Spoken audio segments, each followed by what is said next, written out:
When we bring up the topic body modification, most people would be disgusted on the thought as well as doing it. But have we ever stopped and thought of it as art, religion, or history? Today I'll be talking about ear stretching, or better known as ear gauging. I'll be covering what ear gauging is, the history behind it, and how to get started if you did want to gauge. According to one tribe, ear stretching is the means by which one can gradually enlarge a pierced hole in the body. This is done by slightly stretching the tissue, causing micro tears to form and maintaining the hole at a new size until the tears completely heal. The process is then repeated. This can be done a virtually unlimited number of times, as long as it is done correctly, thus allowing for extremely stretched holes to be produced. You may be wondering, after hearing the definition, why would anyone want to do this?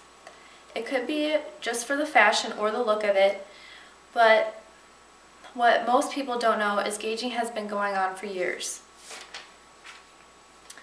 Although it is hard to say exactly when ear stretching occurred, we know that ear stretching went as far back as 3,300 BC.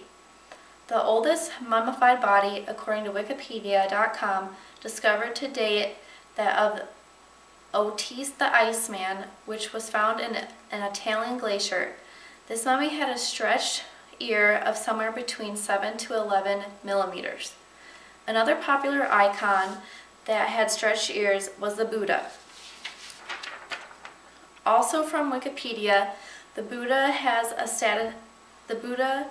wore gold heavy earrings as a status symbol. The more gold you had, the more you wore on your ears. The weight stretched his earlobes tremendously. When he finally renounced his wealth and discarded his jewelry, his earlobes were permanently stretched. As a way of remembering Buddha's act of personal self-sacrifice in walking away from his wealth, all succeeding images of Buddha show his stretched earlobes, but without the jewelry. Back then, people didn't have materials as we do nowadays for gauging ears, so they used materials such as wood, stone, horn, and bone. But now there are many materials you can use, such as silver, ivory, antler, jade, shell, and many more. One thing I learned from all this research on gauging ears is the process of gauging ears takes a lot of patience. It's not fast and it takes time. If you want to start gauging your ears, and there are structured steps you should follow. First, you should have your ears pierced and give it a good 6 to 8 weeks to heal before you start to gauge. Once you are ready to start gauging, you should follow the steps provided at wikihow.com. First step would be to have an appropriate stretching jewelry. The most commonly used types are captive bed rings, spirals, or tapers. In preparing for stretching, many people recommend showering or rubbing a hot cloth on your lobes to make them less prone to tearing. Next, take the taper and slowly push it through the hole. Butt the jewelry you want to put in against the end of the taper so that it looks like an extension to the taper. Then slide the taper through, leaving the jewelry in your ear. It helps to also lube up the taper as well as the gauge you are inserting to your earlobe. After you have stretched, let your ears heal. One tribe said that to let your ears heal up to 2 to 3 weeks before you start to gauge again. After stretching your ears, you have to take care of them as well.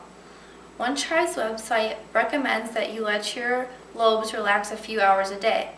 What they mean by relax is while wearing jewelry, no matter what type, stress is being put onto your lobe, thus restricting the flow of blood, oxygen, and nutrients, etc., to the bottom of your lobe.